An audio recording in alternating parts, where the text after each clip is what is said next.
All right, good evening. Welcome back, regular Budget Committee members. So Chair Bowen, I'll let you call us to order and I will do a roll call of Budget Committee members. Okay, thank you. We're going to start our budget meeting. Do we need to start with roll call? All right, Commissioner Rogers? Here. Commissioner Fye? Present. Commissioner Willie? Here. Commissioner Treese? Here. Joe Everton? Here. Karen Bolin? Here? Chair Harrington? Here. And I will announce Paul Lathrop is excused, so Madam Chair Bolin, you have a quorum of 7. Great, thank you very much. Do we need to do the interpreter piece? Yes, Chair Bolin. Next slide, please, Clerk Moss. I want to express appreciation for our interpretation services. Tonight we have ASL available as well as Spanish. At this time, I will turn it over to our Spanish interpreter to give interpretation instructions in Spanish and then followed by English. Or, excuse me, I had that order wrong, English and then Spanish. Thank you. Thank you very much. Good evening. We have English and Spanish available for this meeting. So please take a moment to locate the globe icon located at the bottom of your screen with the word interpretation if you're joining us from a computer. Now, if you're using an iPad or a smartphone using the Zoom app, there will be 3 dots with the word more located at the bottom right or open right-hand side of your screen. And from there will be a new menu that will say language interpretation. From there, you can select your language of preference. If you want to hear the meeting in English, please select English, or if you prefer Spanish, please select Spanish. If at any moment you have any questions or you have any difficulties with interpretation, please raise your hand using the virtual hand on Zoom, and we'll do our best to help you. Bienvenidos a todos. Tenemos interpretación en inglés y en español para esta junta, así que si está uniéndose por medio de una computadora de escritorio o una computadora portátil, va a haber un icono de globo con la palabra interpretación en la parte de abajo. De ahí haga clic y puede seleccionar su idioma de preferencia. Si está ingresando por medio de una tableta o un teléfono inteligente, va a ver unos 3 puntos con la palabra más. Y de ahí va a haber un nuevo icono donde puede seleccionar interpretación de idiomas y de ahí seleccionar su idioma de preferencia. Si usted prefiere inglés, por favor seleccione inglés. O si prefiere español, por favor seleccione español. Si tiene alguna pregunta o tiene alguna dificultad, por favor levante su mano virtual de Zoom para que así de esa forma pueda recibir ayuda. And can we go to the next slide, please? Thank you. We also have slides in Spanish available for this meeting. So please go to the Washington County's website, and you can, from there, you can change your language of preference and download the slides available for tonight's presentation.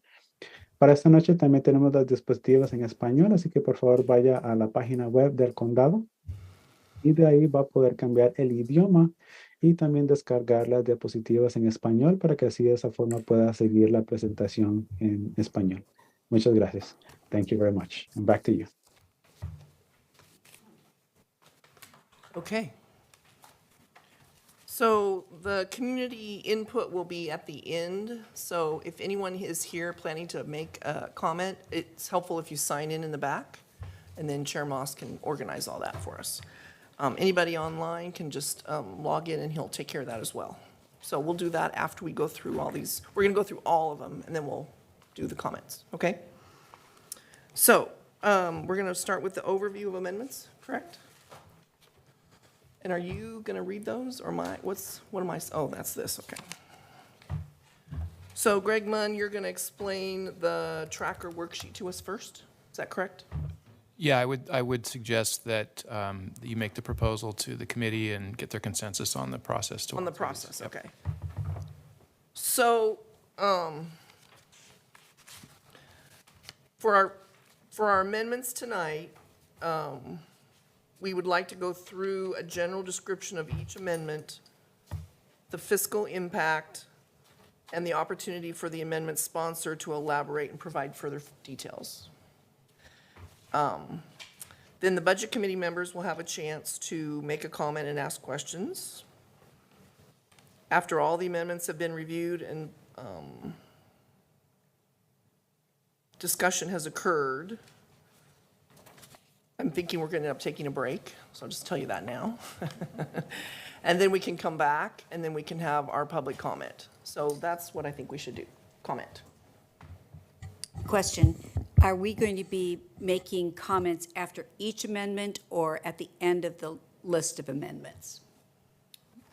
Well, that's up to the Budget Committee to decide, but the recommendation would be after each amendment. Item by item. Comments and Comments and questions, item questions. by item. Well, What do you think? that's where I did mine as a package set Okay, to try and generate the revenue before outlining how I would spend it. okay. So, So maybe we should go through the revenue ones first. well, I just want to make sure that there's an opportunity to go through the whole set, Yes, all 17. just from the standpoint of sponsors, before we then open up the full committee's discussion. I would feel more comfortable with that approach because I have, in my reviewing, I've got several amendments that fall under the same rubric for me. Okay. So I think that would be a better approach if the rest of the committee is comfortable with that. So say one more time what that would look like. It would look like going through all of the amendments first, Okay. and then To coming back understand. for the overview, and then come back to discussion and Okay. questions.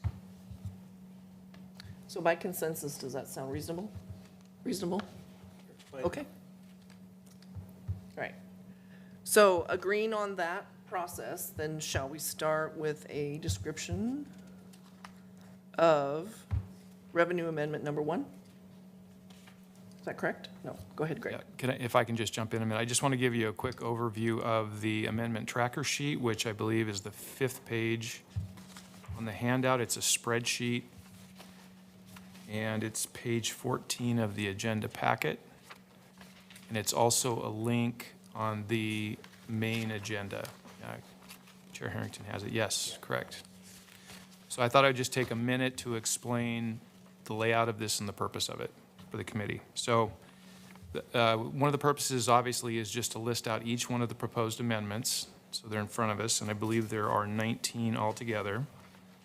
And as Chair Harrington had mentioned, she has a group of these that are really grouped together that she'll want to talk about, I believe, as a whole. But what's important here is each of the proposals is either an expenditure reduction or an expenditure increase or a revenue item. And the purpose of the spreadsheet here ultimately is to help us understand what the impact of the decisions that are made ultimately by the Budget Committee has on the budget. So as they stand now, if you flip to the second page of that spreadsheet, underneath the general fund, there's a it's down at the bottom of the column, $444,426 negative impact on fund balance as these stand. That doesn't mean that's where they will end up, but with these all in here as they stand before the Budget Committee decides, that would be the impact on the general fund.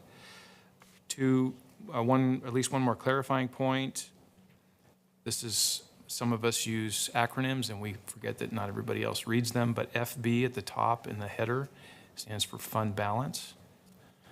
So the fund balance impact is essentially the net of of additional revenue less additional expenditures, or vice versa, the difference between the two. The impact on the fund balance. Okay, and then just to clarify, we're discussing and presenting, but we're not voting tonight. We're going to do that June 1st. So we're going to have all our discussion tonight, correct? That's our goal. Oh, we could? Wow, that'd be a miracle. Okay. Okay. That's what I was hoping for. All right, so with that in mind, are we ready to start with number one? So the presenter will give us some background, and we're going to go through all of them, correct? All right. Okay, ready to roll. The very first one the very first one is a reflection of board conversation that we had this past Tuesday. We have since had the benefit of other information, so what the proposal may be in terms of dollars and cents may be different than this. But the intention was to share the pain. I think that's the way I originally titled it, just as our executive team and department heads are foregoing their COLA. We understand that the Salary Commission is still completing their work, and I think we get their report before we adopt the proposed budget on the 20th. Clerk Moss is shaking his head. He's the keeper of all those calendar things. So that may be one that we continue to have open all the way through the process. But those are just my thoughts, as I wanted to make sure that in the amendment process that the essence of the board conversation and direction was followed, so. The only caveat I'd ask is, Tom Carr has weighed in with a memo, and I'd like clarification of that, I guess, and then we can hit the pause button on this. Yeah. But I'd like Tom to weigh in on his interpretation of what the charter says about the Salary Commission. Well, the charter says that the Salary Commission sets the salary for the Board of Commissioners. Yep. My concern is that the budget process can't override the charter. But we as individuals can in turn, can turn around, and that was one of the questions I submitted, is say, no, we don't want to receive that. That's correct. An individual commissioner can certainly forego salary or increases. Yeah. But my concern would be having a budget amendment that prohibited the increases. Yep, so, but this is just trying to be mindful of what the numbers are. We don't have a way to make sure we have information about numbers if we don't either do something or ask. So I submitted questions in this regard as well, and we'll wait until we have answers to questions as well to learn more. Okay, so then I'll kick this over to Greg. If the Salary Commission says thou shalt, then we budget it, we can't use it as a revenue item on this schedule. Even though we have agreed not to take it, it's still a budgeted item, and we can't use it as a revenue adjustment. Is that correct? That's correct, in the budget. Yeah. So we can all say, no, we're not going to take it, but it won't impact our budget as it sits. And subsequent to our budget adoption, we can take action, and that can allow the county to then realize that revenue in the overall budget picture. It's a very small contribution. Yeah, it really is, But, so I agree with that. It's about the point of it, That's right. sharing the pain, Yeah, so. I get that completely. Yeah. So I just want to observe that as part of our process for tonight's meetings, we all here on the Budget Committee know that these numbers, the numbers have been verified now, which is different than what was in our packet in our last meeting. I certainly thank the 46 people who provided comment before our deadline earlier. And everyone here on our Budget Committee is very mindful of the fact that Washington County Government Services touches everyone's lives, and that unmet community need touches everyone's lives as well. So it's in that spirit that in reviewing this proposed budget, which we've now had for well, we had less than 2 weeks before our first Budget Committee meeting, but we've had a little bit more time since. I've reflected on the 4 pillars of Washington County government. Our records, assessment, taxation, and elections work, housing, health, and human services, land use and transportation, public safety, and justice. I've also looked at our county strategic plan and put forward amendments to our proposed budget that reflects our current county strategic plan. If we want to change it, we certainly can, and the board would discuss that. I also want to thank all the work that employees put forward, how much they've gone through in evolving how we do our work, and also helping us understand through the proposed budget what the financial constraints and budget realities are on them as employees and as we ask them to do less with less. So I've put together this package of revenue amendments and expenditure amendments because it's a fool's errand to propose amendments and not take responsibility for revenue, which is why in a moment, we'll get into that. I was on the specific lookout for those areas that are utilizing specific general fund subsidies. So following the strategic plan principle of using countywide revenue for countywide services and also using one-time revenues for one-time expenditures, and I'll bring that to life in a moment.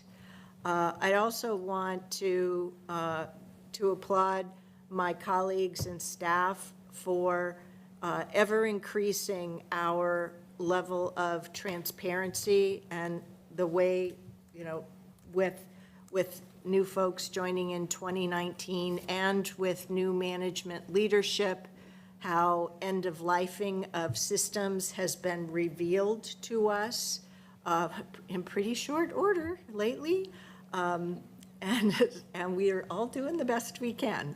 But there's also in this proposed budget transparency of government subsidies for our urban unincorporated areas, which is new, especially for some of our community members, though it's not new for us on the Board of Commissioners, and isn't a new condition, nor is it new information in our budgeting, though it's much more transparent, and that's important. So through part of how I organized this was to structure it so that it would foster pathways for how we may consider making adjustments in our communities. These amendments are not the endpoints of those pathways. And of course, this can be viewed as provocative, but what can't be denied is that countywide revenues can no longer be directed to urban unincorporated area, local areas without impact to countywide services. Let that sink in, because that's what has been sinking in to our heads, that impact to countywide services. These amendments certainly shine a light on the fact that Metzger Park and West Slope Library have impacts to public safety, mental health, and equity impacts as well. So I'd now like to go through each of these and see how far we get tonight. We've already gone over the first one, And the second one is, as I was writing it, I recognized it was a policy choice, but since it was related to budget and came through budget and could be a potential revenue source, I wanted to at least document it. That way, it's not a surprise on anybody's brain as I continue to bring things forward. The next one, as the sheets that you had in your prior packets and in the table that looks like this in our meeting packet, this is to recapture more of the general fund revenue for county-wide programs. And so this is something that we talked about last budget year. The fact that the grant program, we've learned recently, was not operationalized this budget year as originally intended. I'm saying, look, you know, we can't afford to carry something that, to me, as one member of the Board of Commissioners, is not providing the county-wide service that we need and is a small revenue source, but nevertheless a revenue source that can be used for county-wide revenue.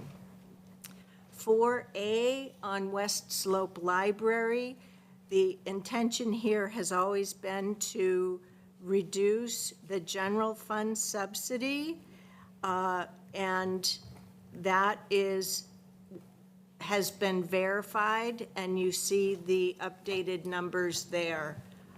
Certainly in community correspondence, I have seen all kinds of wild numbers in terms of what these needs are. CFO has verified this number. The number 5 on Metzger Park, this is another one of generating more revenue for county-wide programs by reducing the general fund subsidy to this local niche area. And then 6 has also been amended. This goes, you'll want to correct your other table. This goes with Harrington 12 on the expenditure side. So it does provide the full 94,663. It just draws its lottery funds, which are still discretionary for our implementation. But that whole line item essentially becomes a wash because the intent is to repurpose one community engagement FTE to continue community engagement, but for the county community strategic plan. Then lastly from me on the revenue side was to increase the SIP transfer to the general fund in order to generate more revenue for county-wide programs. You have all of the math from me. I provided it in the footnote, such that if all of the revenue items are successful, then that line item would be $2,503,928. I provided the math so you would know the net effect on the contingency would take it from 26.79% to 25.7%. That's it on the revenue side, and I'll just briefly speak to the expenditure side. Willie and Harrington 11 was a policy item, so no dollars. Harrington and Willie 12 is to ensure that we are maximizing the total Washington County community efforts, maximizing the broadband opportunity from the bipartisan infrastructure bill. This is all materials and services, no head count. It's been verified with our broadband ECDEV folks for a grant and education. Was there anything more you wanted to add to that? No, I realize that, I think this is a good step forward. I don't think it's sufficient, but we will see how that rolls out over the next 12 months. Yep, yep. Harrington 13 is recognizing from the work that the Board of Commissioners has directed to our county administrator that we really need to increase the organization's strategic efforts and the management and business practices capacity. So this provides one-time materials and services costs, no FTE, to do just that with the work spanning likely a couple of years, but it's M&S contract dollars following the principle of one-time dollars for one-time needs. I wanted to make sure that we accounted for it all now. Harrington 14 is similar but different. We're going to need to do further research. Next slide, please. Thank you. Oh, you bet. We're going to need to do further research. My numbers are right, aren't they? Yes, Harrington 14, but it's actually number 11 on the sheet. Oh, So we're on okay, number 11. okay.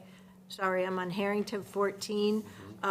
We're going to need to have some further data for the work upcoming for the county's community strategic plan, as well as some financial planning we need to do. So this is also a one-time materials and services, professional services kind of work, $150K. Harrington 15, or line item 12, is that repurposing the head count, still on community engagement, but focused on a different program. And that's it from me for the briefest of overviews on the set. Thank you. We're going to keep going with the rest, and then we'll come back and discuss. All right, so Chair, You want us to do ours? You want to? I would like for you to do yours. Sure, thank you. What is being proposed, this is on 13. We don't have the sequential number differentials, 100,000 restoration. To give you some history, when the county received a lot of SIP money, and I was there during that period of time, there was discussion whether that would just be general fund money, or whether or not there was some dynamics to this that might do some public good. And so the board at that time, much as we negotiated a program that was called a strategic program, we had a strategic interest in that $100,000 and saying, this is a good way to fund a lot of small nonprofit entities who depend on these small grants. And so the 100,000 has been historical. It's been here for a long, long time. The cost is practically nothing other than writing a few checks, because each commissioner does all the legwork. The only caveat is that they have to be a 501c3. It can't be for political action. It can't be for anything that has to do with other than public purpose. So to me, I'm disappointed we're even having to deal with this tonight. This is such a modest, out of $1.6 billion, we can't spend $100,000 to support a good number, and there is a lot of numbers of nonprofits who have benefited from this very, very modest amount of money. And it came out of SIP. That was the intention, and that's where the revenue would come out. Anything you want to say? No, well said. All right. Okay, That's the thank intent. you. All right, so moving on. The rest are, oh no, there's more. Staff turn. So the next item is to implement the medical examiner program, and our assistant county administrator, Marnie Kyle is on to present that item. Hey, good evening, Budget Committee, Marnie Carl. I'm one of the ACAs, and we discussed this need during my budget overview. But basically, for over 30 years, the State Medical Examiner's Office has been fulfilling these statutory duties for Washington County. And on February 13th, they informed us that they would no longer be able to do this. And so this supplemental budget request, it reflects what we feel is the minimum requirements to meet the statutory requirements, which is to use a contract physician to sign the 400 to 500 death certificates, which is approximately 36,000. The program specialist, we talked a lot on the budget committee about the detailed work that's required to prepare the documents for the physician to sign and to record the death certificate. So that's an estimated $101,561 for salary and benefits. And then it also includes indirect costs at approximately $25,847. And materials and supplies for decedent handling and storage, as well as the $100,000 for the contract with Synergy, who would provide storage and transportation of decedents. So that's that request, and I'm happy to answer questions when you get to that part of your agenda. May I ask a procedural question? From that item all the way down where it says staff, unlike others, there was proposal of a revenue and an expenditure. There's just a bunch of expenditures, and so I don't know how. I guess I'd ask Ray, how does this work? Is this all, where's all this money coming from? So this particular item that was just presented. I'm saying all of them. Right. From here on down. Yeah, so I'm going to walk through each of the additional items that are below the medical examiner. The medical examiner would be a 100% general funded item. I believe what we've just received in the budget committee packet tonight is the first time the budget committee has gotten this breakdown of numbers of what it means that the state is no longer doing this work, but is nonetheless requiring us as the county to do this work and bear this work. And, Thank you, that's helpful. I'm looking at our sheet and going, how does this all balance? well, we're going to get to that part. Yeah, Right, okay. and sorry, Commissioner Rogers, I neglected to give the total. I think it's on your sheet, but it's 281,499, Right. and it is a complete general fund request for this long-standing statutory requirement that we're now being required to do ourselves. So Marnie, did the state Yeah. stop doing it for all counties or just Washington County? So the state was not doing it for all counties. They were doing it for Washington County as well as Marion and a couple of other counties. There were 9 in total at least. Yeah, so it's they just no longer have the capacity. They don't have the number of physicians or the storage area. And so they are stopping that practice for all of those counties that they were providing the service for. Chair Bolin, if I could give you some additional context, the state legislature was not providing the budget to the Oregon State Police in order to ensure that the medical examiner personnel were staying at market rate.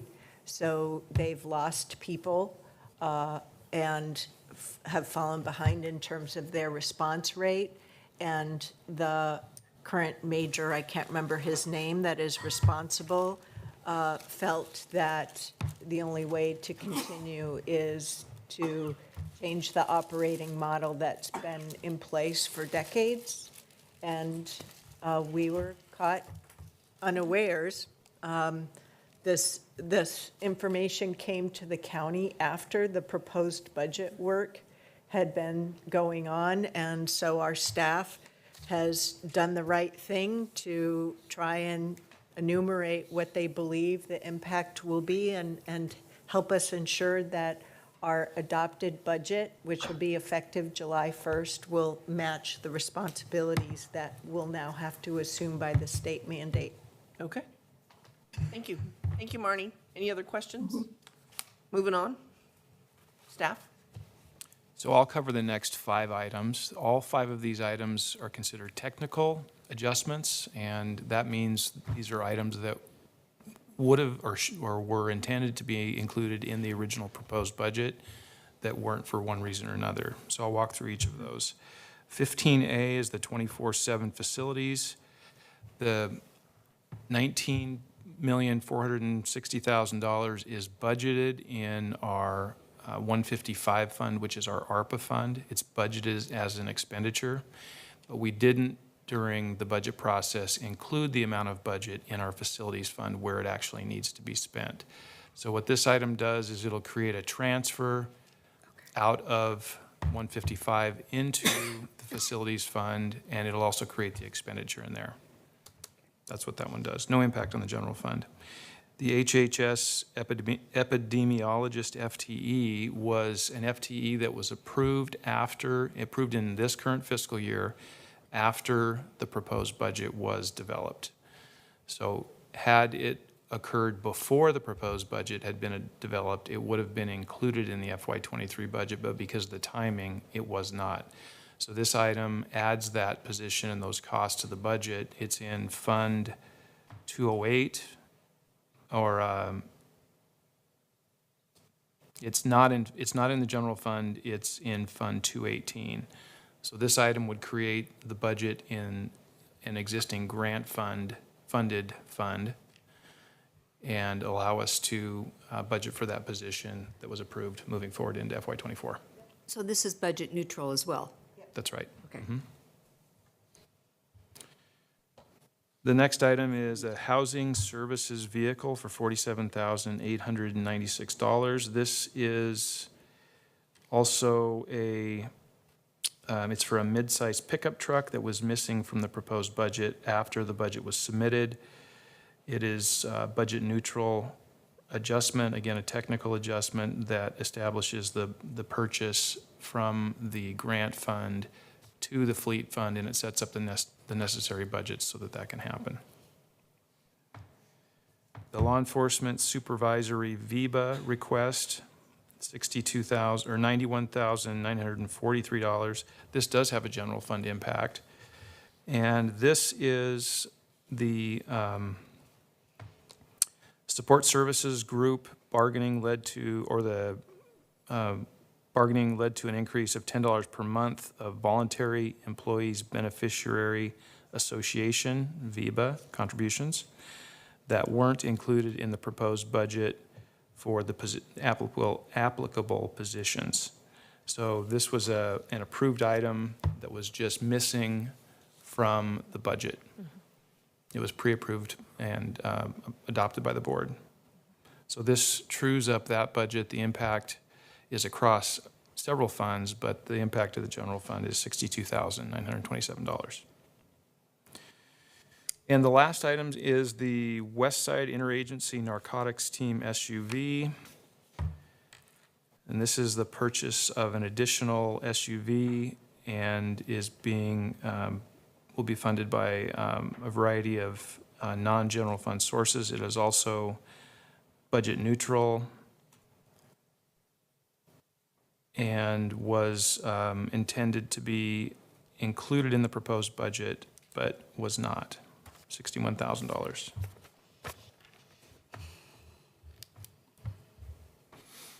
Okay, so we've heard them all. I'm not even sure where to start. Questions or comments? So we'll start with questions and comments from our budget committee. So who wants to go first? Joe, I'm sure you have a lot of questions, huh?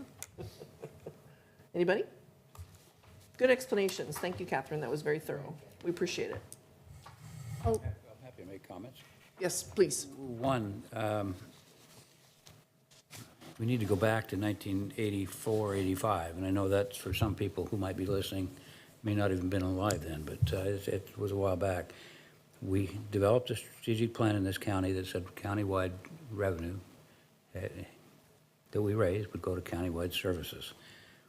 So I was listening to the chair, and I always get confused, there's two chairs here, but the chair of the board, addressing the countywide strategic plan.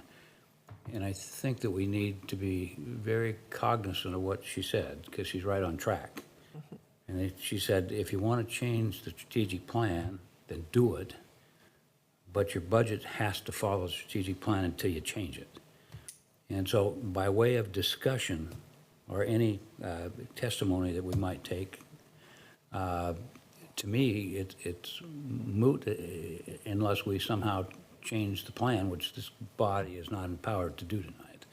So her points are right on track. Now, there's other things that we can debate on philosophy and policy, but I just wanted to say, Catherine, that I agree with you. All you're doing, this isn't Catherine Harrington's coming up with some provocative, she's just following the plan.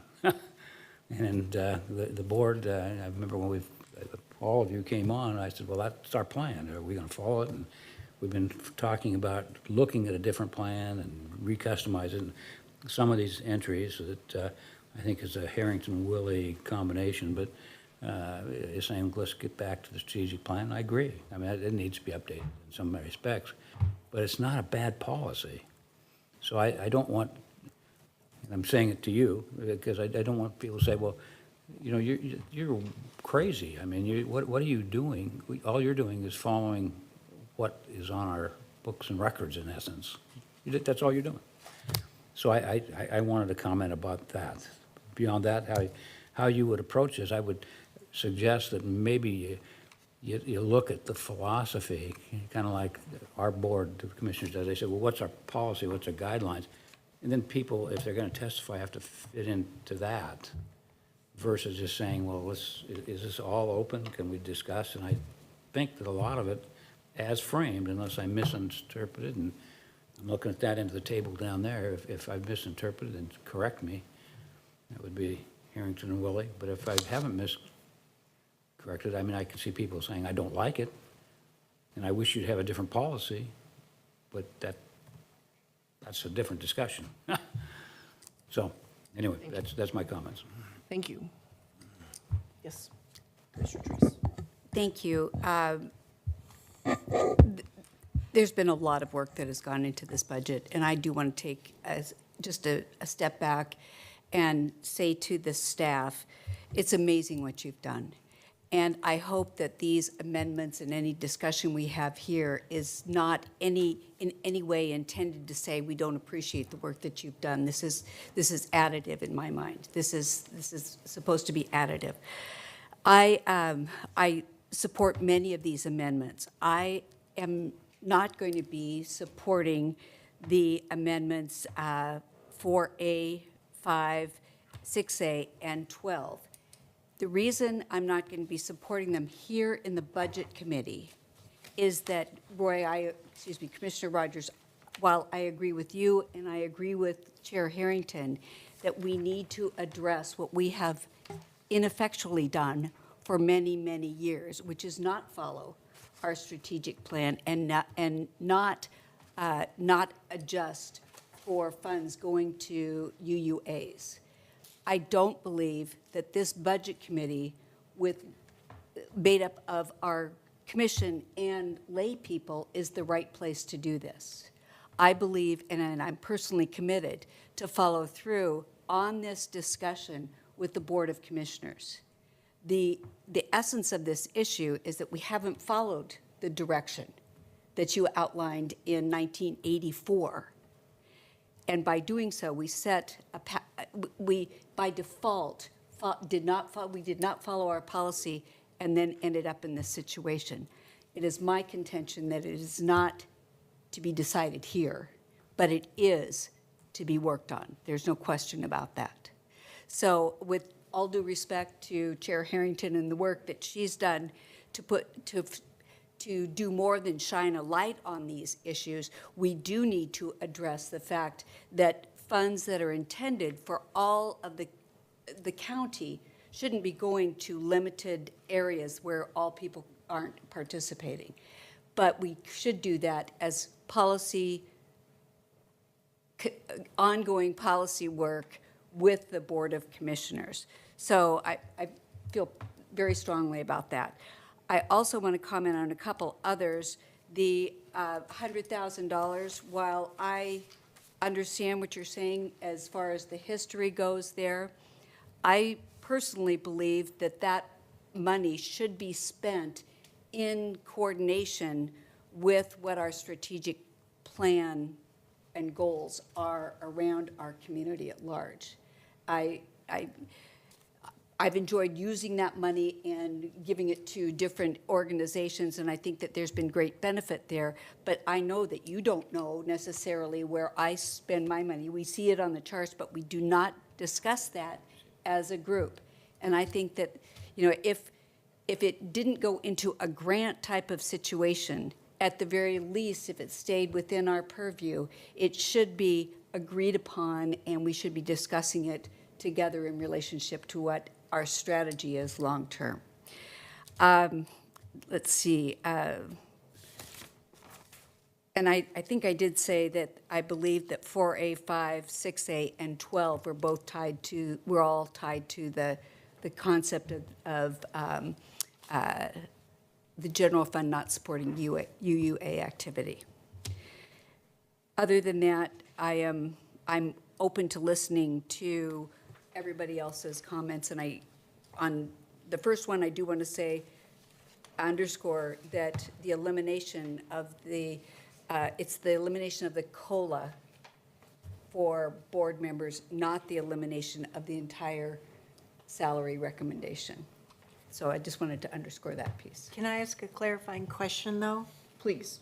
On 6A, and you're referring to line item 12, which is Harrington 15A? Yes. The CPOs are not UUA only. It's community engagement throughout Washington County. So it isn't UUA specific. You may know it is UUA specific. In my In your district, district, yes. but it's not. Okay. And I guess I'd have to tease out what percentage of that would be in the UUA type of field. But I would like further discussion on that one as well. So those are my thoughts. So I remember at once upon a time, the Oregon State University Extension Service ran that CPO program. And then we got rid of that contract. They got rid of it. They got rid of it. Okay. They didn't want it.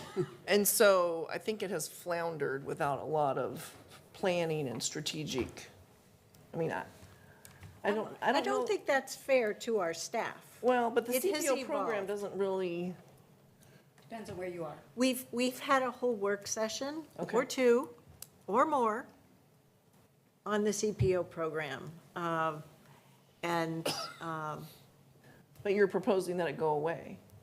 no, I'm proposing that the community engagement that supports just the CPO, it's one vacant head count, Okay. be transitioned over to the new countywide strategic planning effort that we're digging into. And then who's going to lead the CPOs? The existing staff that we have who are handling the load now. Okay.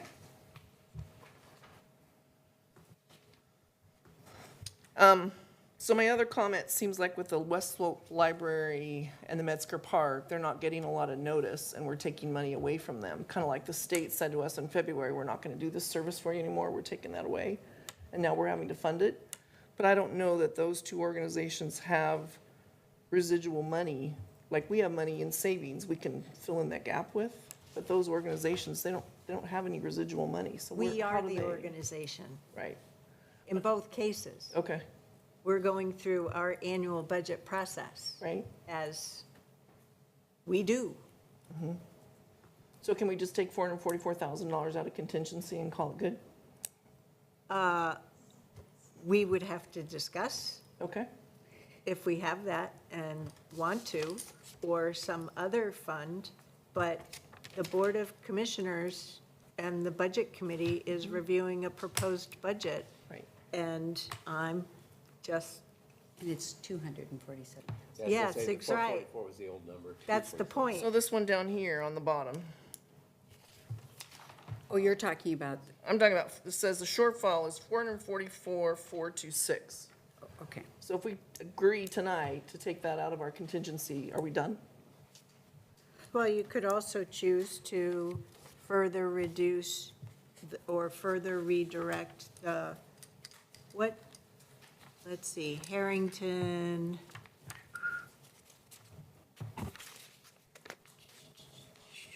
Seven A.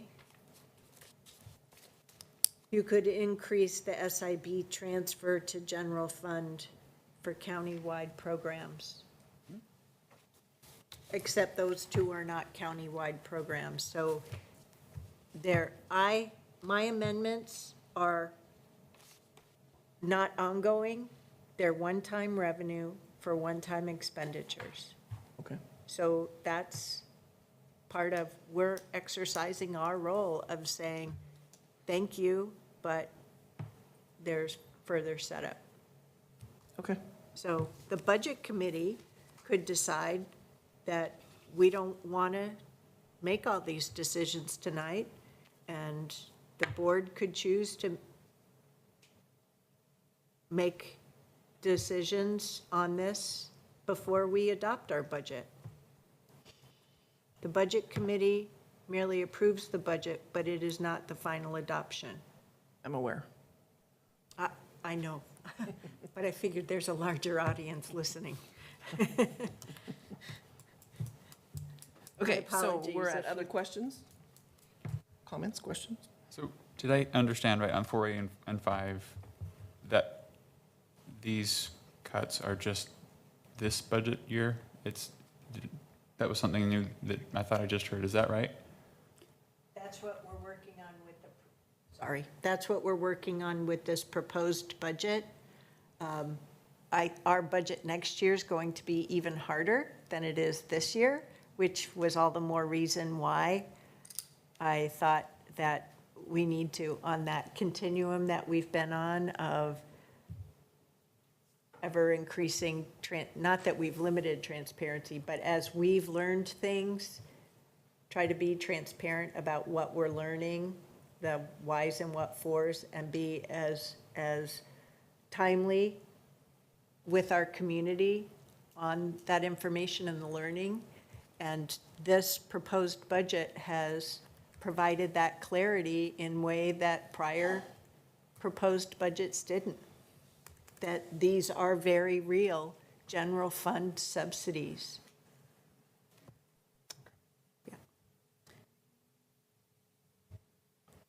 Comments? It's also very difficult. I can see that.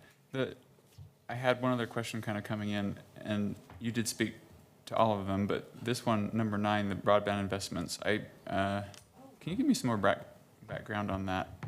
Yes, certainly. And I tried to give a little bit of that in the project sheet that I think we had last budget committee. So the Bipartisan Infrastructure Act was passed November of 2022. And when 4 of us went to the National Association of Counties meeting in February in Washington, D.C., we learned a lot more about what is enabled through the Bipartisan Infrastructure Act and the Inflation Reduction Act. We have historic one-time or historic new programs for broadband infrastructure on the order of what infrastructure, 700 million, billion? Million, that for just the state? No, excuse me, 700 billion countrywide. As Commissioner Treese is saying, 700 billion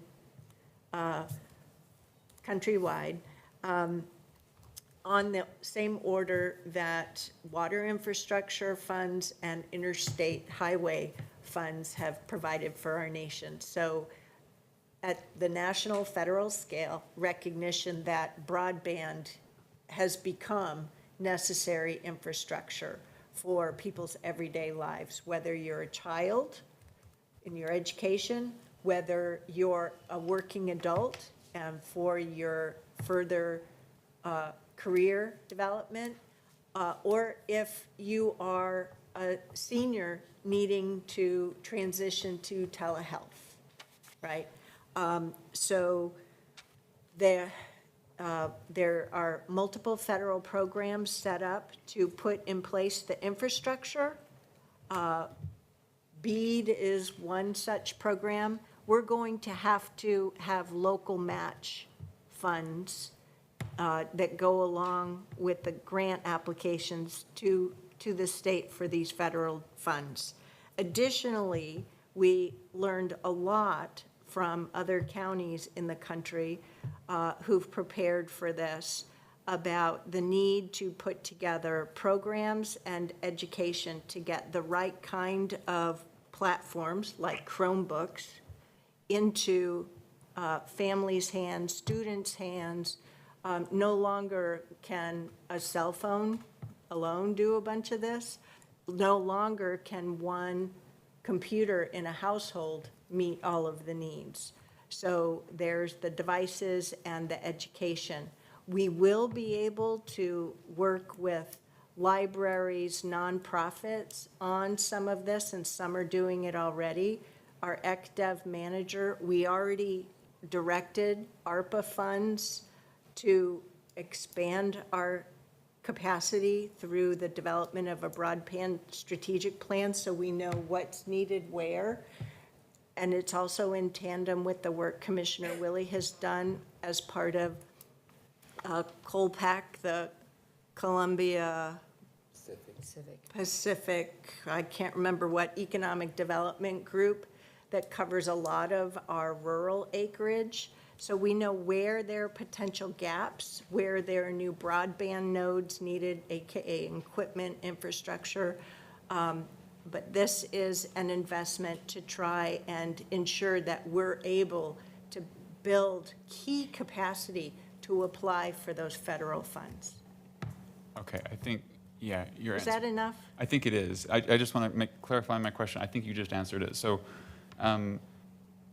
no doubt this is important. Broadband is important. I get that. The reason why we're putting more money into it now, in the face of so much gap closure that we're trying to do, is because because the legislation has given us opportunities, and we need to have money going into it in order to leverage the. Okay. Yep, Then absolutely. that explains it for me. Thank you. Yep. Good question. Other comments? Go ahead, Nafisa. Commissioner Fye? Thank you, Chair. I guess we'll start with the previous page, Greg. I think we'll start with Chair Harrington's amendment. I hear you, Chair Harrington. I hear your concerns, and there are policy questions that is becoming clear to me that we need more time as a board to discuss.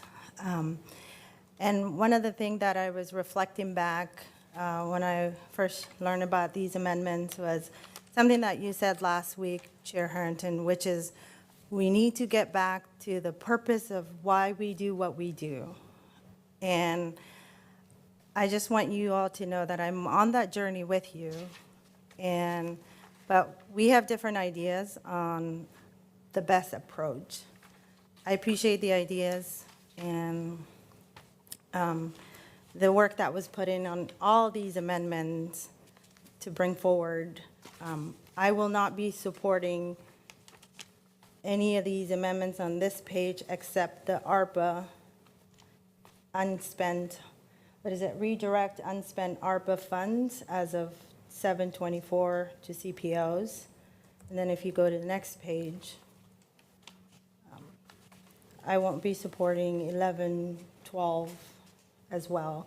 And I think these are all policy discussions that we as a board need to come together and have these discussions and say, you know, one of the things that I really heard our county administrator say is, this budget, it's uncomfortable, and that is an unequal or equal opportunity disappointment. And that resonated with me when our county administrator said there was a lot of effort that went into, and all the amendments that I just mentioned, they're all policy implications that we need to really slow down and say, what is our purpose? What exactly are we trying to achieve with taxpayers' money? And how are we responsibly spending these money and distributing? So I would encourage us as a board to come together and have these discussions rather than saying, cut this, cut this, cut this. We're talking about a $1.7 billion budget here, and cut this would not work. And I think I'm just asking to step back here for a second and have this discussion this year, and then perhaps have these uncomfortable conversations of what purposely we need to cut, what reductions that we need to make. And then the first bullet point around the COLA conversation, I am in alignment with our county council, the suggestion that he's making, that this is the salary commission that decides our budget. And what's happening with the news, with our Secretary of State and everything that's going on around elected officials not making money, I think what we're doing here isn't sending the right message. And the right message, I don't know what that is, but I'm not sure politicians decreasing their raise right now, I think it's setting a precedent that then future politicians could also give themselves a raise. And I worry about that future, and prosperity reasons, I will not be supporting that COLA. And if the recommendation for the Salary Commission is that this is what we recommend, I intend to follow through and accept what their recommendation is. Thank you. Thank you. Others?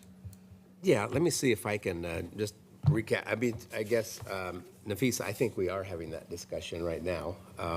And I think with the information that's been presented, we have that opportunity. So we can continue this conversation until we have to make the decision, and I think that's what we're doing.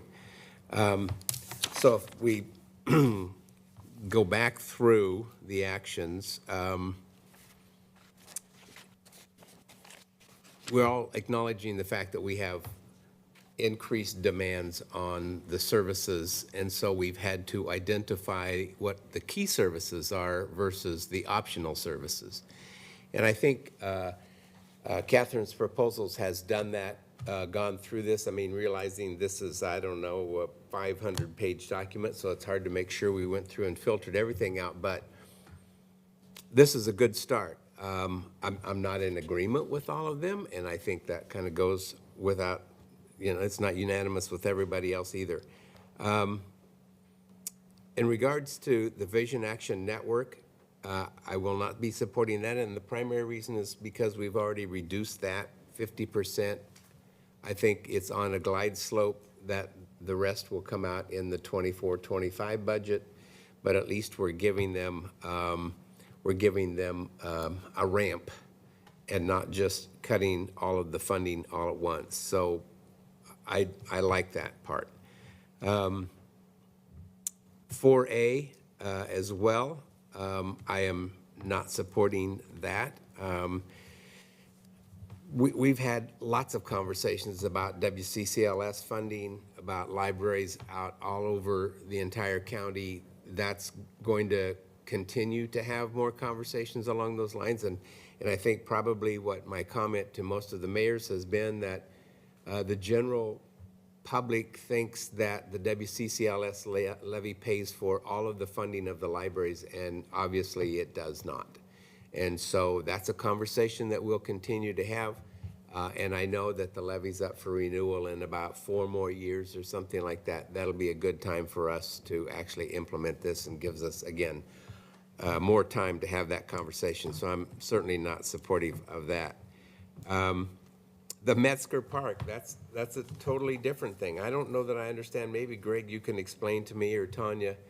I mean, this is our general fund subsidy to basically our only park, $98,000. We have Hague Lake. Well, that's true. I'm sorry. This one here that is in a Urban. different, yeah, it's a different funding thing. So explain to me how we could even do this without reducing services to that park. Well, and if I could also add, we finally have clarity with this budget that we didn't before. When we came on board in 2019 and asked about funding for Metzger Park, I believe that at least 3 of us understood that the local improvement district was providing for this. And it wasn't, and it isn't, and this budget has made sure we're clear on that. There may be other pathways, but I'm just putting out there that, you know, it's one time, it's countywide funding. That's all. Sorry, I didn't It's mean to countywide lie. funding that is used to support an LID-funded project. So, yeah, I don't know. Tanya, you look like you had some comments. I can try to give a brief summary. So Metzger Park is funded through what's called a LID, or a local improvement district. There is a resolution and order that sets an assessment rate for properties within a boundary around Metzger Park. The resolution and order outlines that operations and maintenance for the park are part of the assessment rate. That does not include, and it has not historically included, cost allocation plan cost. What cost allocation plan is the indirect cost that your budget committee has heard multiple times through this budget process. So it is not fully covering the cost through how it is currently structured. For that actual operations and Correct. maintenance that Correct. is done. Correct. Bizarre. So the general fund has been providing that subsidy for X number of years. So I guess in order for me to make that decision, I'd like to know what the impact of that decision would be on the operations and everything else. Which, do we still have time to adjust? Maybe not in this fiscal year, but to shift that burden? So that all of the full operations and maintenance required costs are carried by the LID? Staff can bring forward what those options look like. Option 1, what that would look like by using some of the capital funds to balance the operations. It could look also bringing back, and your board had directed staff to bring back policy options on Metzger Park as well, which staff are working on what that timeline would be to update the resolution and order and assessment role, which it would include meeting with the impacted property owners as well. So we can provide that in written Q&A correspondence back to this budget committee. By the time we have to make this decision. Yes. Okay. Then I'll hit the pause button on that. Item 6A. Could I ask? Go ahead. May I ask a question Absolutely, Pam. Go about ahead. the lid? The lid, it's my understanding, it's a fairly unique arrangement in that it's the business community as well as the. Correct. All the properties in the district. Right. And, but the largest amount is in the business community, I believe. Yes. Correct. So, and I'm just, the question I have, and I'd ask staff, is there any, are we running into any, Risk? yes? Yes, absolutely. Property owners such as this Washington Square Mall could choose to pull out of the local improvement district, which would increase the load on all the residents that are part of the Right. local improvement district. The And I'm bottom just- line is, you don't get something for free, and you get what you pay for. Didn't we sell it to Tiger Parks and Recreation? Let them pay for it? All right, I'm up for that. It's much more complicated. Darn. Remember Washington That Street? might take just further conversations that Okay. are outside I the don't want to budget belabor, but period. Washington Square also is in the city of Tigard, so they're already paying for their park system, plus out of their own goodwill are paying for Metzger. So there's a delicate balance there. There's a lot of issues. Okay. And I think, yeah, I'll be anxious to see what that analysis looks like, because I don't want to make a decision that tips that over. Regarding the CPO, Repurposing? well, no, not repurposing, eliminate. I'll get to the repurpose in a minute, but the elimination of that position, one, it's vacant already. The second is, if we're going to fund our CPO process, we really, to me, need to take a look at that. I have one active CPO in the last 4 years, and that one just reactivated about a month ago. So my district's participation in the CPO process is pretty minimal. District 2, Pam's district, much more active. So I'm saying, I think we can eliminate this vacant position and not lose any impact on the services, but I would really like to revisit what it is that we intend or want to do with this program before we continue to fund this program. So I'm certainly supportive of eliminating the vacant position. I think we need to be clear, it's not eliminating the position. Right. The Well, proposal. it's not from community engagement, but it does, he's thinking of it in terms of eliminates it from CPO service. dedication to, I understand. I just want to make sure, again, Yeah. that it's just a Choice matter of words really semantics. important, so Yes. thank you. As far as the increase of the SIP, that I'll tell you in a minute, that's a net sum for me, but we look at the SIP program, and we have added $7.2 million to refill the SIP because the SIP has been the backfill for the last several years. And we've said we're going to stop that, as a matter of fact, and we're going to put some back. $7 million in this particular environment may be a little bit of a hefty lift. I don't know what that number should be, so when I get through with my math here, then I'll tell you what I think that number should be. But I think certainly any adjustments that we make where we need to add revenue, SIP is where we need to get it. So you're in support? Not of the 2.5, I got my own number. The $2 million broadbands, Catherine's explained that very, very well. I think that's, like I said, I think that's probably a nice start. It's not going to be enough, but we'll work through that over the next few years.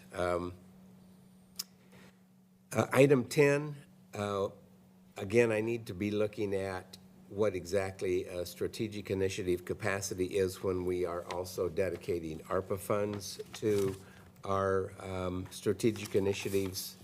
And to me, that's kind of a bigger package, so that's an unknown to me a little bit. yep, So I'm not sure I'm there. It's the same one on 11, increased capacity for community strategic planning, $150,000.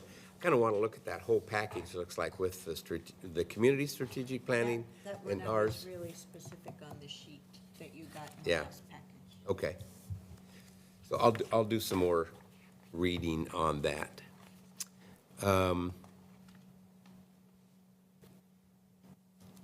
Yeah, as far as the medical examiner, and I'm looking only at things that impact the general fund. So the medical examiner and law enforcement supervisory VBAs. So my bogey for SIP transfer is somewhere around $2.2 million. And if we get to that or less, then I'll reconsider my thoughts on the $100,000 of money that has been proposed by Roy and Nafisa for the board's ability to make those contributions. I do spread that money around a lot, and it does help a lot of smaller nonprofits that generally don't get in the queue. So I really like having that ability to do that, but at the same time, I want to make sure that we're not robbing Peter to pay Paul. If I could clarify on one thing that you said on the van glide path. That was not a policy choice that came before us. That was a proposal that was made as part of the proposed budget, which I'm going, wait a minute, we gave direction last budget year for a grant program. That hasn't been done. So I, short of, if the vote is completely no on that one, or even if, no matter how it ends up, I want us to make clear that the grant program needs to be completed in next fiscal year or eliminated. I would agree with you, and if we don't accept this, that gives them another What we 12 did months. last year, I'm really disappointed there was no touch point, right? So we need to have a better snapshot of what, if we're going to give them a 12-month glide path on this, what's that look like? Yeah. They were told last year, you're not getting it. Okay. We're instead going to have a grant program, right? So Okay. they've already been served notice. That's number 3 you're talking about? Yes. Okay. Thank you, Chair. I'm done. Okay. Please do. For Greg, because Commissioner Welly reminded me I didn't get through the staff recommendations. Greg, I wanted to see if you. I've done it. Good, thank you. Thank you, sorry about that. Greg, I wanted to see if you could clarify a couple of things for me. And just so Marnie hears, implement the medical examiner program. I heard your need, and this is something I'm also interested in funding. But the facilities, the 24/7 facilities, could you briefly explain? I see the number is 19 million here, but there is a potential ARPA vote coming in as a consent agenda where we're doing the critical care facilities. That's separate. This isn't taking consideration into the ARPA funds. Yeah, that's a good question. The $19.4 million is already allocated in the ARPA budget, in the proposed ARPA budget. But it's not appropriate, it's not proposed in the correct area. So what this does is it's just a technical adjustment. It just creates that budget in the facilities fund and provides for a transfer from the ARPA fund into the facilities fund to fund the work in the facilities. We want to do the work in the facilities so we keep track of our improvements on our facilities over the long period of time. So this is contingent of that consent agenda being approved then? Even though it hasn't been approved? Commissioner Fye, to clarify, on August 18th is when the board took an action item to approve the ARPA framework, which included the facilities. So, April, did I say the wrong month? Oh, geez, I'm going, on April 18th. For some reason, I heard the day you're talking about, because Okay. I reflected back when we were here. Yeah, April 18th. Okay. And then the other question I had was the epidemiologist FTE. You said it was a budget neutral. What was that? Not that one. Yeah? Yeah, but, Oh, the epidemiologist. So it's also, it's also a technical adjustment. It occurred after the proposed budget was submitted, and it's also funded out of grant funds. so Not it's the- in not- there. Not the general fund. Okay. And then the last agenda item, the last number here, bullet point, the West Side Interagency Narcotics Team, SUV. Is this request from the sheriff's office?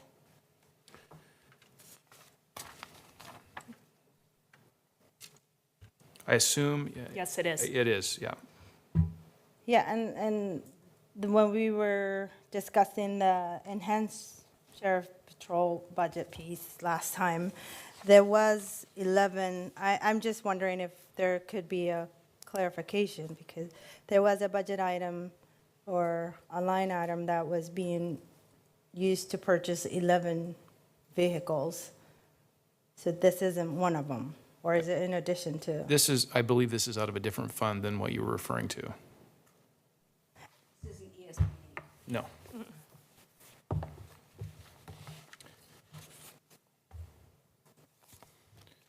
It's not out of the ESPD fund, if that's what you're asking.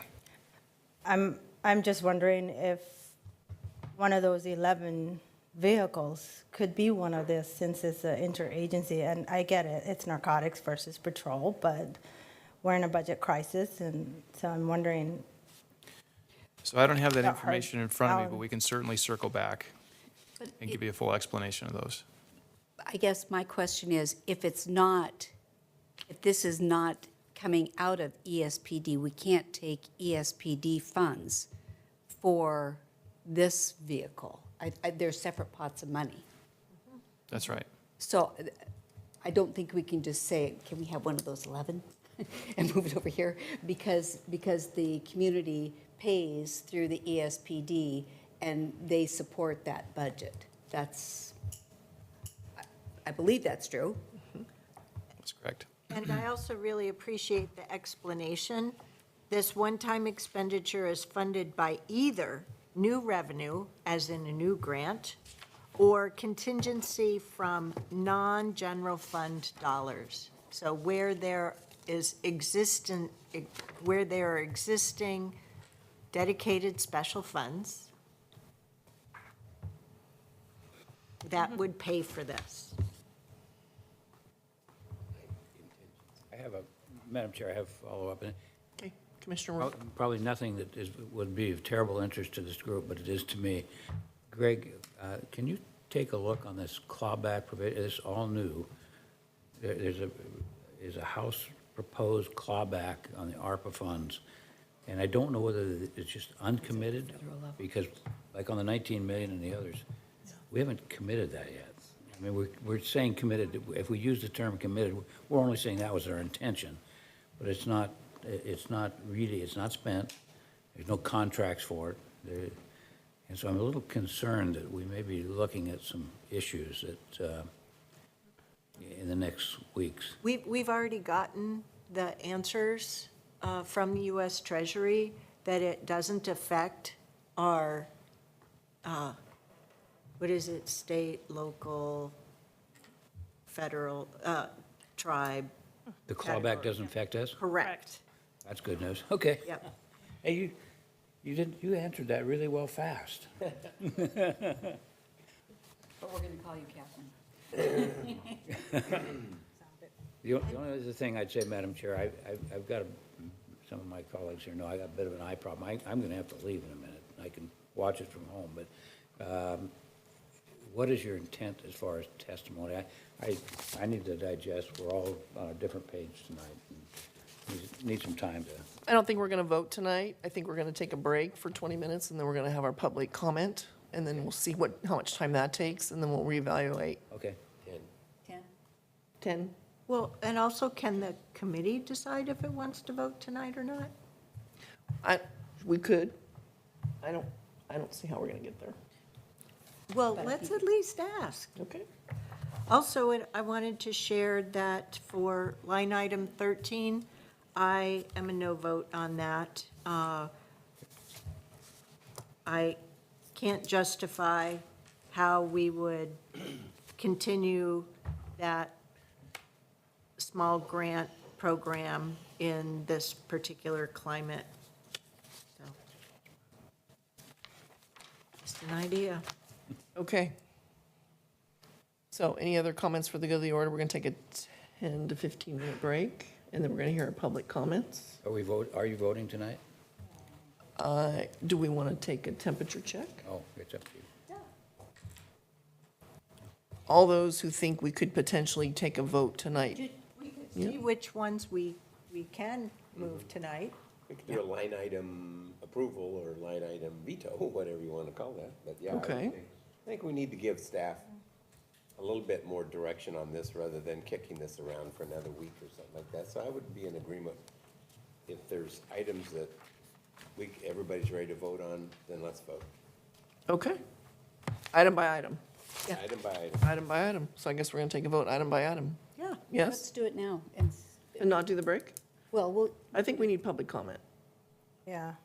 I would I like don't to hear think- public do comment before we Do we vote. take public comment before we vote? I think that's fair. Yeah, I think we should take public. Yeah, okay. Okay, All right, so it's we'll vote with you on Zoom. 8:12. She just said she'd vote with us on Zoom, and that's fine. Yeah, because there's public comment. I'm hearing that there's a no here, there's an item in here that's important to me that at least 3 of my commissioners said they won't vote for. And so I'm probably a no too. So it'll be an interesting budget, so. Okay. Well, thank you for coming. So are we ready to take a break? Are we in agreement on that? Okay, so it's 8:12. Let's take a 15-minute break. Maybe 18 minutes, is that too long? Let's come back at 8:30. We're going to have about an hour of testimony. Yeah, That's why I'm concerned about a long break. okay. Okay. Well, I feel like we need to have time. All right, so let's come back at 8:30 and get going with the rest of our meeting with public testimony.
All right, Commissioners, we are reconvening.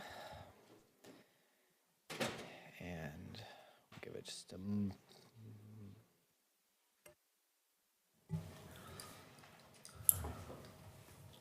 Who's missing?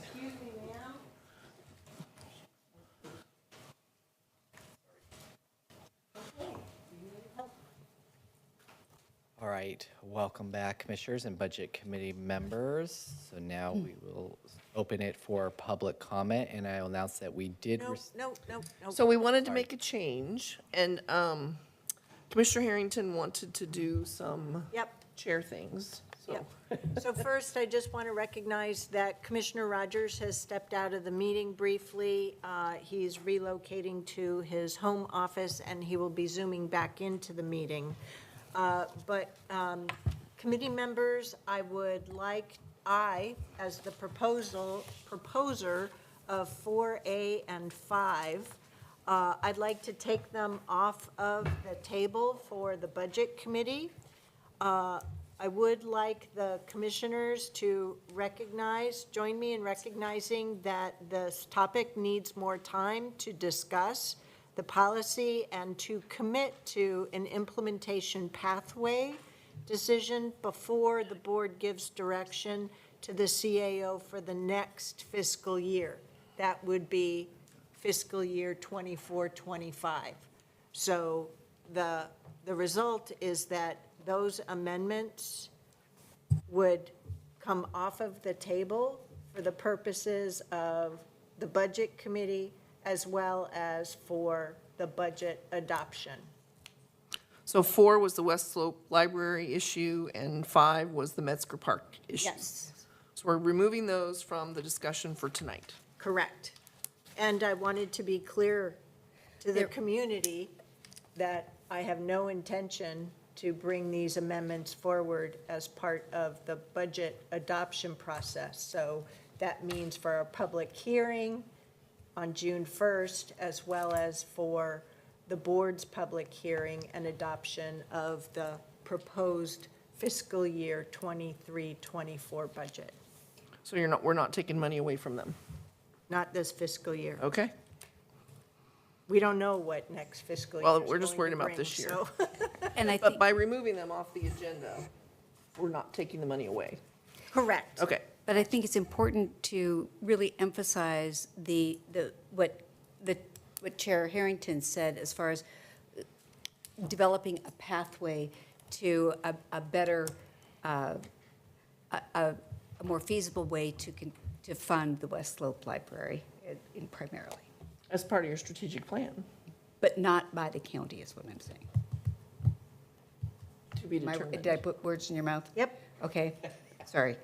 I'm So we do all of our work transparently in public meetings. We make sure there are packets. So we're going to keep doing that.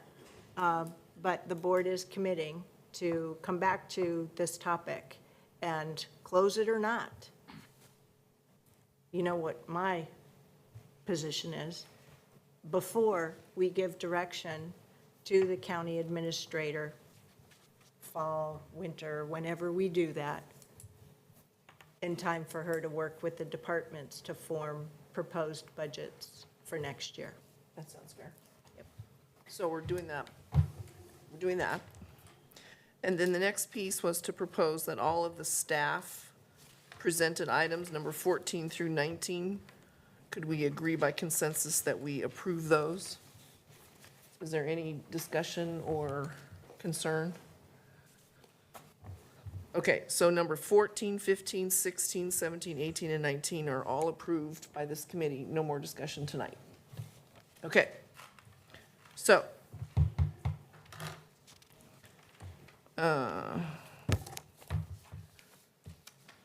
now, Mr. Moss, I think we're ready for public comment.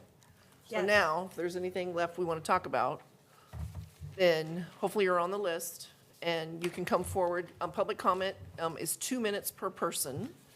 And you can come forward and state your name and then you have your 2 minutes, correct? Yeah, and 5 minutes per group. So we had one group sign up that I was going to have go first in the room. Okay. So Dorothy Gerlach from the West Slope Library. So is there a group? They're off the table, but if you want to comment, you can. They're fully funded, so what is there to comment? They're fully funded. Good? Oh, yes. So there will be future meetings that will be open to the public, and you'll do that with the county commissioners direct? But if they want to comment, Okay, Come on, then you can come up. yeah. Yep. So, yep, so they'll be Come and put that on the record, my dear. 2 minutes per person. You have to come Sit up to the down. mic. You have to say your name. Is it on? It's on. Right. Thank you so much for allowing me to speak. My name is Sharon Selberg. I live in the West Slope area. I'm a patron of the West Slope Library, and I have been for 15 years. It's very important to my family. It's very important to our community. I understand this is about the funding structure of this library. I have had a very steep learning curve over the last few days about budgeting, who pays what, where the money goes. I understand the goal is to take countywide funds and give them to countywide resources.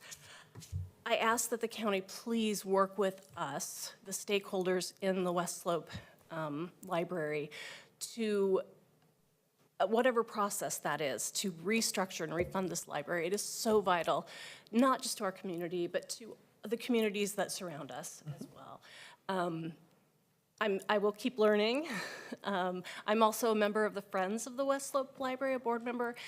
So any way that we can engage and remain active in this process, we want this library to survive. It's wonderful. It's so loved. And so please help us help you restructure it and do what you need to do with the funding. Excellent. Chair Bowen, Yes, ma'am. we don't usually engage with public testimony, but in this case, I would like to make a suggestion. Are you done? Yes, thank you. Please do. Thank you. There are multiple nonprofit-owned and operated libraries in the WCCLS system. And I suggest you and all of your like-minded West Slope neighbor folks go talk to the Friends of the Cedar Mill Library, as well as the Aloha Library, and figure out Great. how you fully fund. Thank you. Yep. Thank you for giving us some time to do that, and appreciate it. Thank you for coming forward. We appreciate your comments. Any other public comments? Welcome at this time. Yes, ma'am. Please come forward.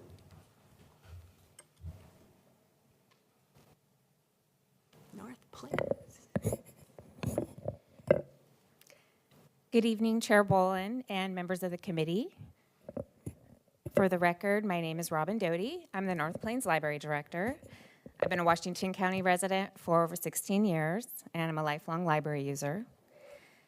The county allocates vital operational funding to WCCLS member libraries, and in exchange, we serve pieces of the unincorporated Washington County and share our library materials. The proposed budget draft contains reductions to library allocations, although the amendment proposing further reductions to West Slope was removed. The City of North Plains prioritizes investing in libraries, and I'll tell you why.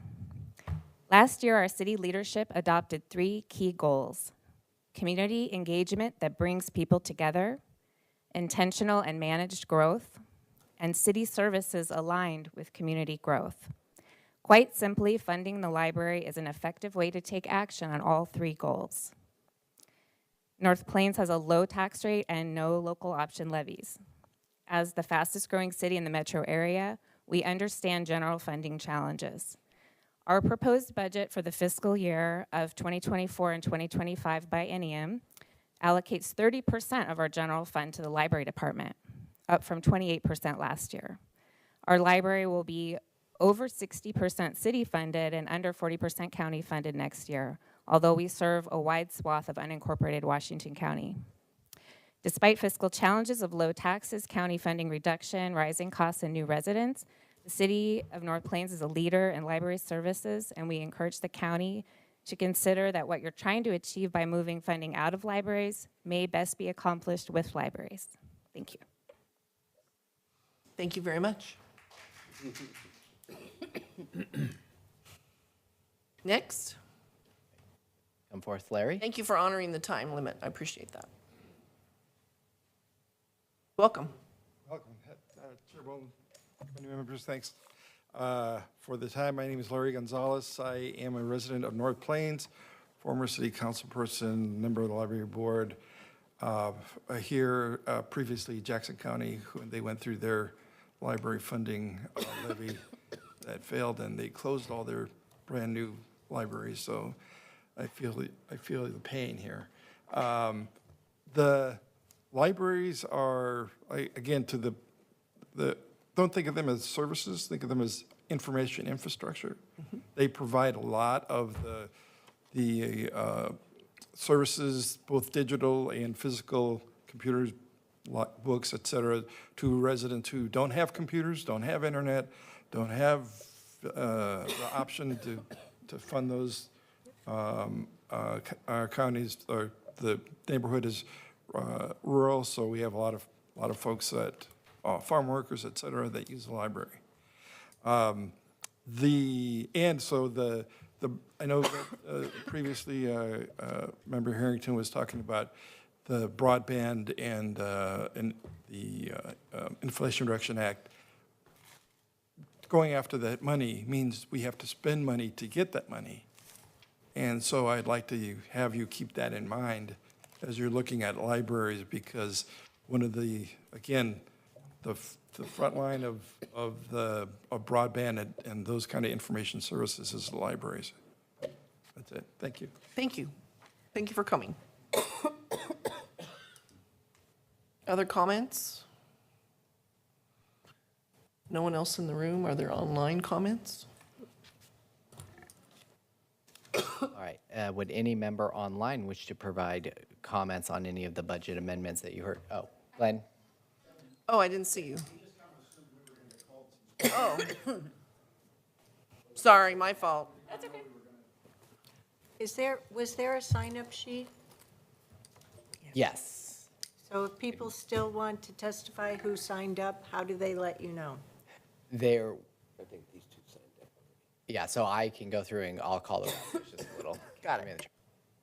Chair Boland, members of the committee, for the record, my name is Beth Cook. I'm the Vice President of Development and Advocacy for New Narrative, and I'm here speaking today on the agency's behalf. We urge you to reject Budget Amendment 3 as drafted. Please maintain some sponsorship for our local Vision Action Network for fiscal year 2024-25. New Narrative, formerly known as Luke Dorf, is a 501c3 nonprofit integrative mental health provider focused on the social determinants of health based in Tigard. Within Washington and Multnomah counties, New Narrative operates nearly 40 sites, which include outpatient residential mental health treatment, transitional and permanent supportive housing, and peer support programs. Our mission is to provide resources so people seeking mental health care can develop the tools to thrive, not just survive. Serving over 3,000 people annually and with over 300 employees, we envision a future where everyone seeking mental health care can live the life they choose. We consider ourselves strong stewards of public funds. Our programs, including our Spring Creek Behavioral Health Clinic, Comfort Zone Peer Program, many licensed residential treatment homes, as well as our other Washington County-based programs, are all vital resources to county residents. And these programs require us to continually develop new partnerships. Nonprofits do not work in silos. The Vision Action Network serves as an important connector between local community-based organizations, hosting forums, roundtable discussions, job fairs, and helping to connect all of us to our local foundations. These activities are particularly important post-COVID. We have many new smaller organizations locally who need these connections in order to succeed. Relationships really do matter. Budgets are tight, and we recognize cuts will be made. Vision Action Network is actively seeking a sustainable path for additional funding streams, but these changes do take time, and cutting support entirely in just 1 year will cause irreparable damage to this needed community resource. VAN provides an impartial space where community leaders from grassroots to grass tops can come together and advance their common priorities and goals. Local nonprofits need that space in order to connect and innovate. VAN facilitates that process. Your time is up. We urge your consideration, your support for the sponsorship. Thank you for the opportunity to speak today. Thank you. Glenn, would you like to go next?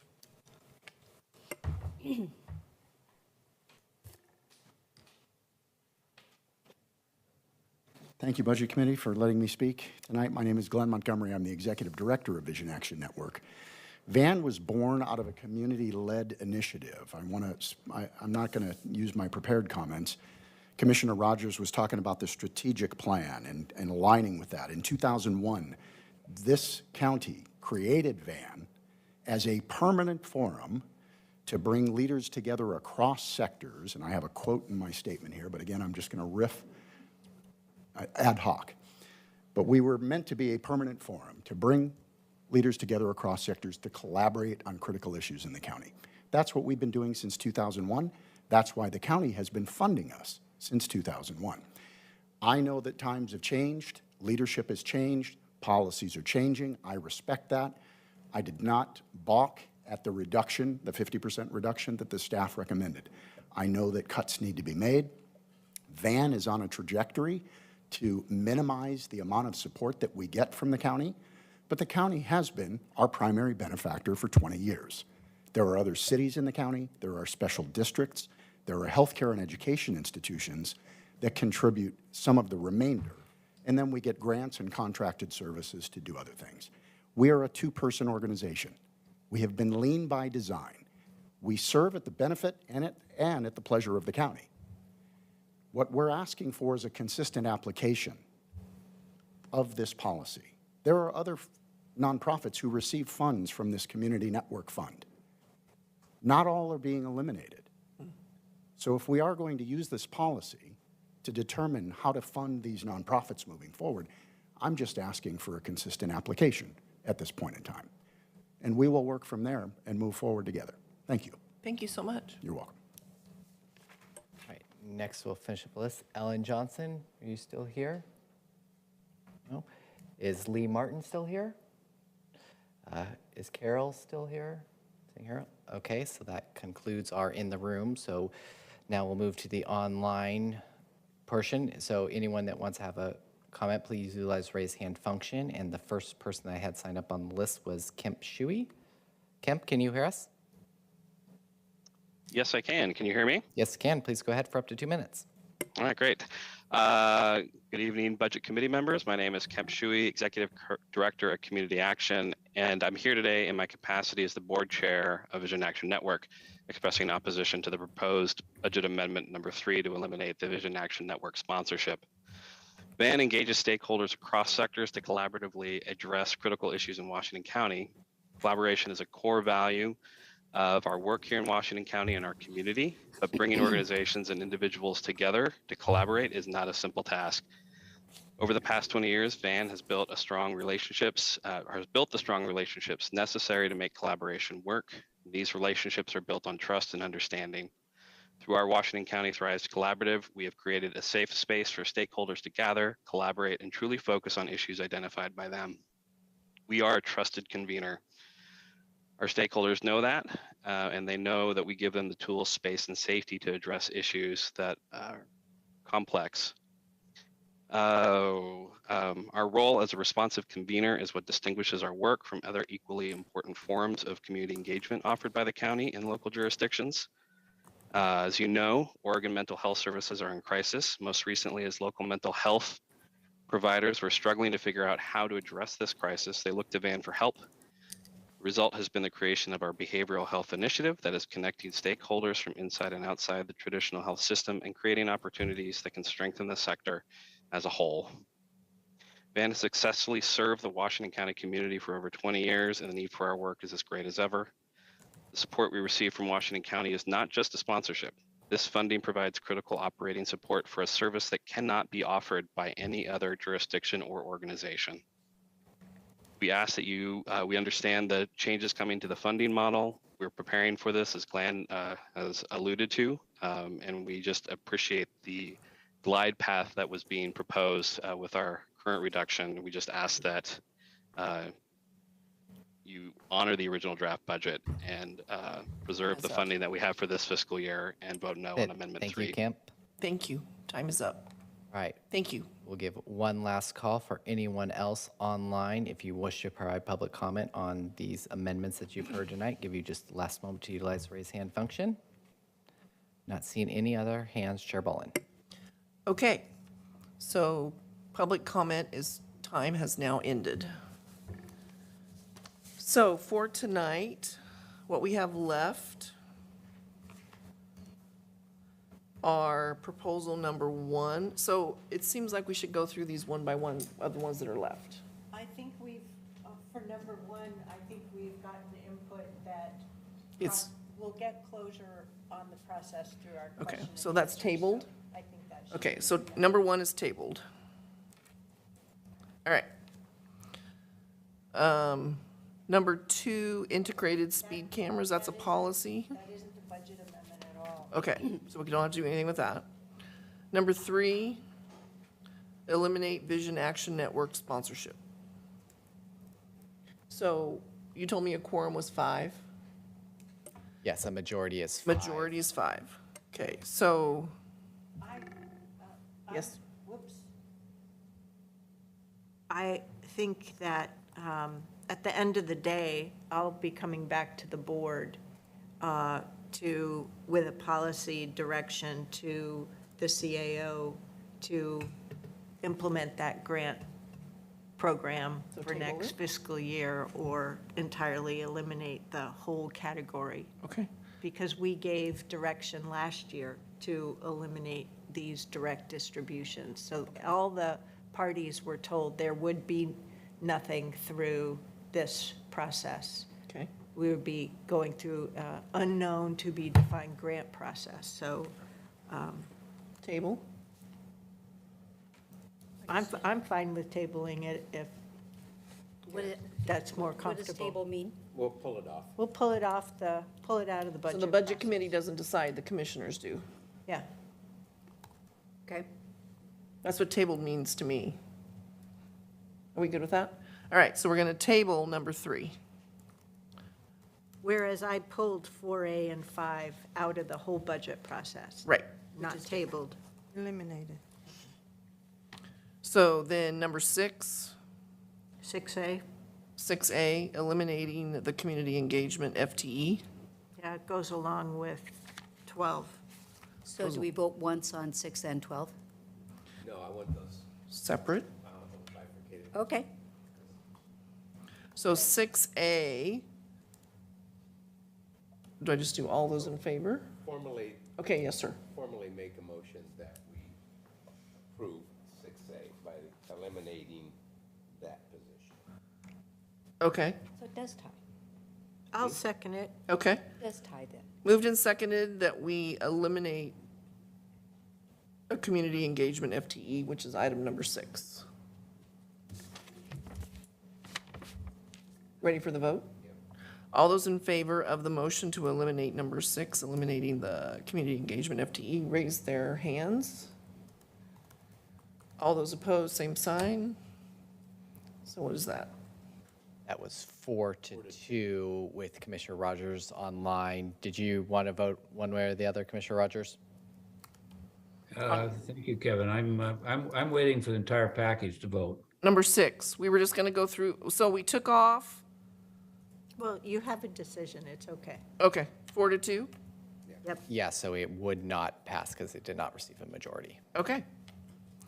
Moving on. I'm sorry, what'd you say, Kevin? So there's 8 committee members of the Budget Committee, so you need 5 for a majority. So the vote is 4-2, and Commissioner Rogers is currently abstained, so it would fail for right now. Did not pass. That's only 7. I was gonna say, and the 8th person isn't even here. Right, but they're still a member of the Budget Committee, so they would be included. So the other positions, 9 and 10, are vacant, so that drops the number down from 6 to 5. So that means every one of the votes has a no. It has a no vote, that has no one's here. You need 5 votes to pass. So currently, there's only 4, so the amendment would fail because you only have 4. It's 4-2. But Commissioner Rogers didn't If vote. Commissioner Rogers votes I on didn't it. hear him say he was abstaining. I heard him say he wanted to wait for the whole thing. Right. Roy, I think you need to weigh in on this and vote. I heard your comment, Commissioner Willie. I abstain. Abstain. 4 in favor, 2 opposed, 1 abstention. I reserve the right to come back and vote again. All right. So that was number 6. Moving on to number 7, A, increase, yes? 7A, increase the SIP transfer to the general fund for the county-wide programs. The dollar amount listed. No, I think, where I think I would like us to hit the pause button on that because we don't know what that number is. Yeah. Okay. We won't know until we get all done, so. So tabled? Yep. Table that one. Tabled. Yep. We'll I come love back this to it program. after we back do to it. the, not entirely tabled, just come back Tabled for to it. tonight. No, no, come back to it after we do the expenditures. Oh, okay. Tonight? Yes. Okay. Number 8, redirect unspent ARPA funds. That's a That's- policy. that's That's policy. not a budget. Got it. Number 9, Number 9. broadband investments, Oh. one-time expenditure, $2 million. Motion to approve. Second. Second. All those in favor of the broadband investments, item number 9, vote by saying yes and yes, or A, say A. Aye. Aye. I'm saying it wrong. Or raise your hand. Raise your hand. All those opposed, same sign. Commissioner Roy- Rogers, Roy. is that a, Abstain? Abstain. What was the vote? so 4-1-1. 5-1-1? 5-1-1. Five approve, 1 declines, and 1 abstention. 5-1-1, so it passes. So 5, 1, and 1. Okay. Number 10, increase organization strategic initiatives capacity, $800K. $800,000. This is all M&S, no FTE involved. The budget impacts were incorrect. Those were old. So moved. Second? Move to approve item number 10 and seconded. All those in favor, raise their hand and say aye. Aye. Those opposed, same sign. Any abstentions? 1? 1. 5-1-1? 5, 1, 1 on number 10. Number 11, increase capacity for community strategic planning. One-time moved. expenditure, $150,000. So moved. Moved. Is there a second? Second. Moved and seconded that we approve proposal number 11, increase capacity for community strategic planning. Any discussion? We're all done with discussion. All those in favor, raise their hand and say aye. Aye. All those opposed, same sign. 1. Abstention? Yes. Yes. 5-1-1. Okay. Number 12A, repurpose the vacant CPO full-time equivalent to community strategic plan. Move approval. Second, is there a second? Oh, wait a minute. How did the other one go? Oh, it failed? The other one failed. Oh, it doesn't matter. This one will fail too. Yeah. But for the sake of completeness, Do it. I've made the motion, but it may die for lack of a second. Okay, is there a second to the proposal or the motion for number 12 to be approved? Dies. So if we don't vote on it, what happens to it? No, it dies for lack of It a dies. second. Dies for lack of a second, so Yeah. we're not voting on that one. Madam Chair, for Yes, lack ma'am. of a Yes, sir. second, I would like to second that, and then I want to come back like I've done on some of the other. I'll second it for discussion. Okay, Get a vote. motion is seconded. All those, so do we need to have more discussion? Moved and seconded that we approve item number 12. Is there more discussion? Commissioner Rogers? I don't have any more discussion. Okay. All those in favor of approving number 12?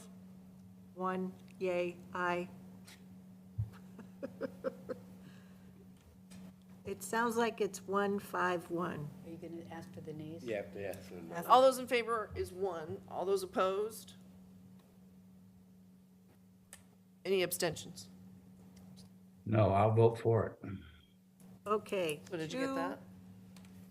4, So which way 2, did you 1. I abstained on that one. Oh, okay, 4, yes. 2-4-1. You had 1, 2, 4, 3, 4 no. Yeah. 5 no's. And 1 abstention. 5 no's. No. Let's do it again. Let's do it again.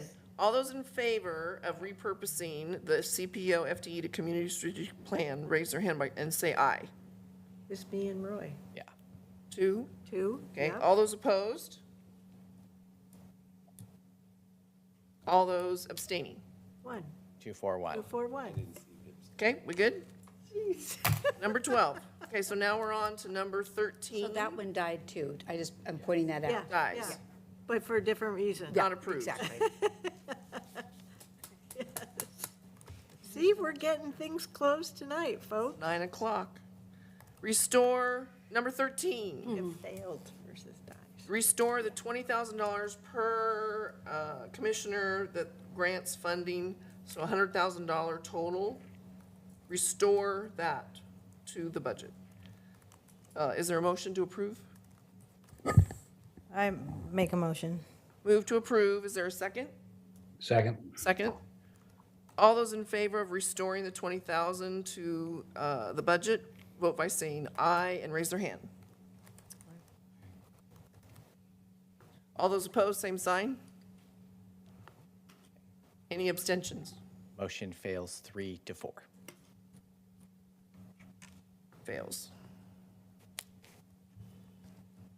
Okay, so when I look at my list, we took 14 through 19 and we approved them as a group because they came from staff. So it looks like we're done. True? Well, No. I'm back to Amendment 7. Amendment 7. You wanted to so you have to do the math on We have to do Amendment the 7. Can we hold off on that and, until the night of the public hearing? well, either that or let's let Greg Figure out the math? figure it out and Yeah. come back. Yeah, I support that. that's a good idea. There's a lot of moving parts. That's a in there. good idea. Okay, so the motion is? To wait, to wait on 7A Okay. until we get confirmed numbers from finance. Okay. So it's not dead and it's not tabled, it's just on hold. Yeah. Yep. Got it.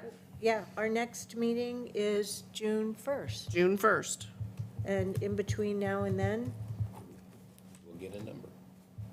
We need another number. Yep. Could I ask a question, please? of course. Please. So the purpose in waiting and to get the number is to make sure that these balance. Is That's that right. correct? Yeah. Okay, thank you. I just wanted to make sure everyone is on the same page there.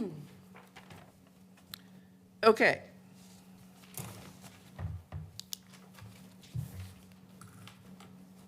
So we've gone through the items. It looks like we're ready to adjourn until our next meeting on June 1st. Is there anything else for the good of the order before we adjourn? Commissioner Rogers, any comments?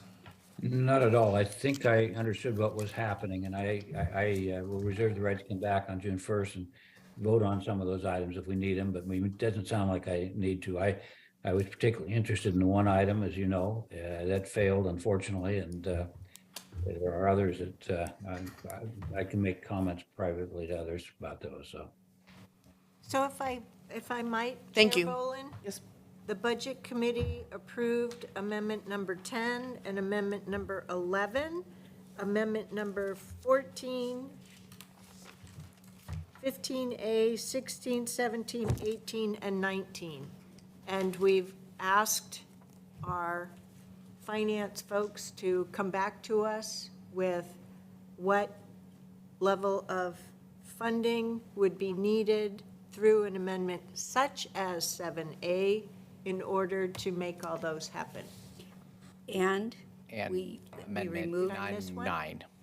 Of Number course. 3. Amendment 9, You started with 10. 9, 10, 11, 14 through 19. Yes. Did we vote on 9? Yes. Yes. I just forgot to write. 5, 1, 1.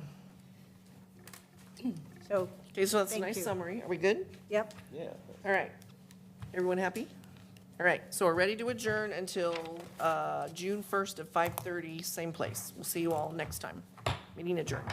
Yeah, we got it done. Make sure it was clear.